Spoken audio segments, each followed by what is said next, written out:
ৰাতিপুৱা এবাৰ ৰজি good morning চাহ এটা খালোঁ আৰু ৰাতিপুৱা আমাৰ ঠিকে চাহ এটা বনাই খোৱালে এতিয়া আমাৰ ইয়াৰফালে ৰজিক মানে এপাক খোৱাই নকৰে ৰজি ভাগৰ মানে বয়ফ্ৰেণ্ড এটা আছে ফুৰুৱাই আনোগৈ সেইফালে ক'লৈ যাব চাওক জোঁৱাই কেনি গ'ল নাই এইফালে মানে সেই আমাৰ বিয়নী ৰজি মানে বয়ফ্ৰেণ্ডক ক'লে ক'লৈ যাব মোক চুচুৱাই মুচুৱাই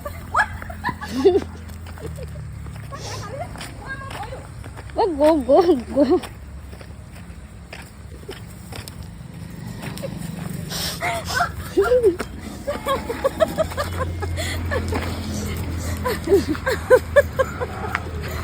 কৈ দিলে নে পেলাই দিলে হাত চাল ৰঙা হৈ গৈছে উঠি গ'লগৈ হাত এতিয়া এইফালে ৰজি মাকে মানে ৰজি মাক অকণমান শকত যে মোতকৈ মোক মানে পেলাই দিছে দেই ৰজিয়ে নহ'ব কি কৰিছে বাইজনীয়ে চা আকৌ ঐ আহ এয়া আমাৰ বয়ফ্ৰেণ্ড আহি ঘৰ পালেহি দেই বা আমাৰ ৰজি উৎপাত চা আমাৰ ৰজি আকৌ বেছি সময় তাৰ লগত নেখেলে আৰু সেই ৰাস্তাৰ ফালে দৌৰিব বা বেলেগ ফূৰ্তিও আমাৰ ছোৱালীজনী